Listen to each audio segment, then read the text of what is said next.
വടകരയിലെ വ്യക്തിഹത്യാ വിവാദത്തിൽ തമ്മിലടിച്ച് ഇടത് വലതു മുന്നണികൾ. നിയമ നടപടികൾക്കൊപ്പം ആരോപണ പ്രത്യാരോപണങ്ങൾ ഉന്നയിച്ച് പോരടിക്കുകയാണ് ഇരുകൂട്ടരും. വടകരയിൽ ദേശീയ നേതാക്കളെ അടക്കം കളത്തിൽ ഇറക്കി പോരാട്ടം കടുപ്പിക്കുകയാണ് NDA.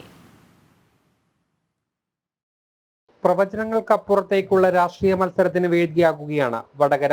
ആദ്യം രാഷ്ട്രീയം പറഞ്ഞ് പ്രചാരണം തുടങ്ങിയെങ്കിലും അവസാന ലാപ്പിലെത്തുമ്പോൾ വ്യക്തിപരമായ ആരോപണങ്ങളിലേക്ക് കടക്കുകയാണ് ഇടതു വലത് മുന്നണികൾ. ആരോപണങ്ങളിലെ നിയമ നടപടിക്കൊപ്പം കൊണ്ടും കൊടുത്തും ഇവർ മുന്നോട്ട് പോകുന്നു.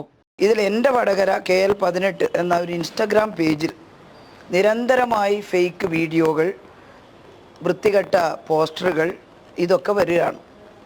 ആദ്യം തന്നെ ചെയ്തത് ഒരു മോശമായിട്ടുള്ളൊരു ചിത്രം, ഒരു പൊർണോ ചിത്രത്തിൻ്റെ തല മാറ്റിയിട്ട് എൻ്റെ തല അവിടെ ചേർത്ത് മോർഫ് ചെയ്തുകൊണ്ട് പേജുകളിൽ എത്തിച്ചു. കുടുംബ പേജുകളിലാണ് അധികം എത്തിക്കുന്നത്.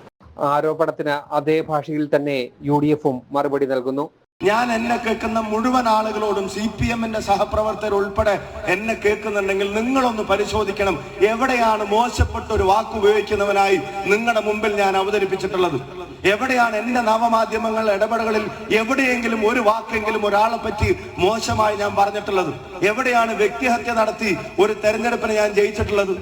താഴെ തട്ടിൽ പ്രവർത്തനം ശക്തമാക്കിയും കേന്ദ്ര നേതാക്കളെ ഇറക്കിയും മറുവശത്ത് കളം പിടിക്കുകയാണ് NDA. വ്യക്തിഹത്യയല്ല, വികസനം പറഞ്ഞു വേണം ഇവിടെ വോട്ട് പിടിക്കാനെന്ന് NDA സ്ഥാനാർത്ഥി പ്രഫുൽ കൃഷ്ണൻ പറയുന്നു. ഈ ചളിവാരിയേറ്, സ്ത്രീത്വത്തെ അപമാനിക്കൽ, ഇതൊക്കെ ചെയ്തവരാണ് രണ്ടു കൂട്ടരും. ഇവിടെ KS ചിത്രയെ അപമാനിച്ചതാരാ? CPMകാരാണ്, കോൺഗ്രസ്സുകാരാണ്.